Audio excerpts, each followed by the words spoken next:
Hello mga kabarangay, kumusta po tayo dyan? Ngayon po mga kabarangay, ang pag-uusapan po natin ay kung paano po mag-apportion ng daily traveling expenses o ito po yung sinasabi nating traveling allowance.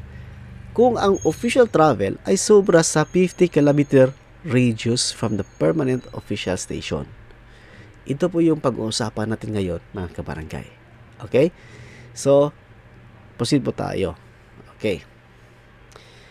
Ano po ba ang sinabi ng Executive Order number 77 when it comes to apportionment? Okay. The allowable DTE or the daily travel expenses for travel beyond the 50 km radius from the permanent official station should be based on the following apportionment. Okay. Dalawa po yan mga kabarangay. Una, day of arrival at point of destination. Pagdating mo doon sa point of destination, regardless of time and succeeding days thereof on official business. Okay. So doon po sa day of arrival. Okay? So 100% na po ang pwede mong makukuha dyan mga kabarangay. 100%. Yan po ang sinabi ng executive order. So, kung 100% po siya mga kabarangay, paano po i-apportion ng 100%? Okay. So, sa 100% po na traveling allowance, 50% po dyan ay para sa hotel or lodging. Okay. Tapos, sa meals po, mapupunta dyan is equivalent to 30%. Okay? Tapos yung 30% po na meals na makukuha mo mga kabarangay, i-divide mo po yan sa 3. So that is the equivalent amount per meal po mga kabarangay. Tapos 20% is the incidental expenses. So yan po yung apportionment po dyan mga kabarangay. Huwag po kayong mag-aalala mga kabarangay. Kasi mamaya po ipakita po natin yung sample po ng breakdown ng apportionment. Okay? Sample po. Or, ito po sa pangalawa po mga kabarangay, wherein makikita natin itong 50% po, or 50% lang yung makukuha mo or maklaim mo na traveling allowance kung sa day of departure na. The day of departure for permanent official station, regardless of time if other than date of arrival. Ito mga kabarangay, ito yung kung ikaw ay pauwi na galing sa iyong travel. So syempre, ano ba ang composition ng 50%? Meals na lang, which is equivalent also to 30% doon sa taas. At saka incidental expenses na 20%. The same doon po sa taas. Ano po ba ang nawala dyan?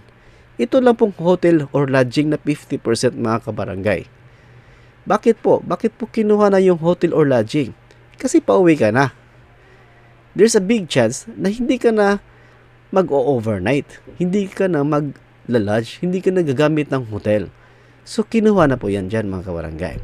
Pero there are cases mga kabarangay na dahil po malayo yung binabiyahian mo, malayo po yung pinuntahan mo na official travel, na reasonable pa rin na pwede kang makapag-claim ng hotel or lodging. Kasi, kailangan mo talagang mag-overnight kasi hindi mo makukuha na one day yung travel, di ba? Yung one day ng travel, galing doon sa official po na venue, papunta sa pabalik mo sa bahay. Hindi ka naman si Superman, di ba? Hindi mo naman lilipa rin yung from one place to the other place. There are instances talagang mga kabarangay na kahit tapos na yung day or date of the seminar or date of travel, ay kailangan mo talagang mag-overnight para lang makauwi. Ganyan po totoo mga kabarangay. That's the reality. And I do understand mga kabarangay. And I think, yung COA po natin, yung auditor po natin mga kabarangay, ay case to case basis po sila. Kung reasonable po yung itinerary po natin, ini-allow po na nila ng auditor yan mga kabarangay. Ini-allow po. Okay? Kasi sila din nagta-travel naman, di ba? Okay. So, figure computation tayo mga kabarangay. Kung paano i-apportion itong 100%. Okay? Ano po ba ang breakdown ng 50% na hotel? Ito sa meals at saka incidental expenses. Sa hotel po at saka incidental, wala na pong breakdown yan. Kasi maximum allowed is 50% at saka 20%. Itong sa meals. Sample computation to be clear mga kabarangay. Ito po. Yan. So halimbawa po mga kabarangay, kung tayo po ay nasa cluster 1, yung allowed po is 1,500. Kung tayo po ay nasa cluster 2, ito po, okay, dito tayo mga kabarangay ha. Kung tayo po ay nasa cluster 2, yung allowed po ay 1,800.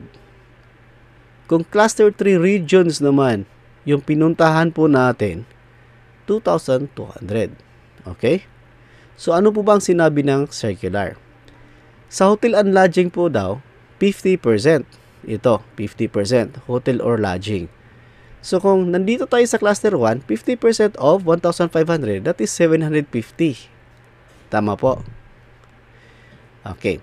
Tapos, yan po ang sa hotel and lodging. Tapos, for the meals, magkano po bang allowed for our meals po kung pupunta tayo sa cluster 1 na regions? Ito po yung regions 1, 2, 3, 5, 8, 9, 12, 13 at saka ERMM. So kung pupunta po tayo sa area po na ito, 1,500 po ang allowed natin na traveling allowance per day. So 30% of the 1,500 is for the meals. Yan. So 450. Dahil po 3 meals per day po tayo, so posible po na ang allowed po natin na makukuha na per meal is 150 per meal. Okay? Allowance lang po ito eh. Maximum, makukuha naman natin ito lahat. Tapos, sa incidental expenses po is 20%, I'm sorry. 20% of the 1,500, makukuha mo ito 300. So, all in all, 750 plus 450 plus ito pong 300, 1,500 po yan. Ganyan po mga kabarangay. Same is true po dito sa cluster 2. 1,800 times 50%, yan po para sa hotel or lodging. That is 900. 1,800 po for the meals na 30%, 540. Itong 540, i-divide po natin ito sa 3 meals. So, per meal po, 180 per meal. Yan. Okay? Tapos, ang incidental expenses daw ay 20%. So, 20% po ng 1,800 is 360. So, 360 plus 540 plus 900, 1,800 din po yan. Ganon din sa cluster 3. Itong regions po ng cluster 3 na cover ay NCR, regions 4A and 4B, 2,200 times 50%. So, ang allowed po dyan for the hotel and lodging is 1,100. Tapos, 30% po sa 2,200 for the meals. Ito, 660. So, 660 divided by 3, 220 per meal. Diba? Tapos, 2,200 times 20%. Ang makukuha po natin na incidental expenses po dyan is 440.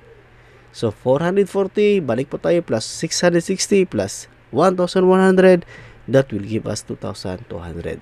So, ganyan po ang pag-distribute ng traveling expenses per day or the daily traveling expenses or yung tinatawag po natin na daily traveling allowance, mga kabarangay.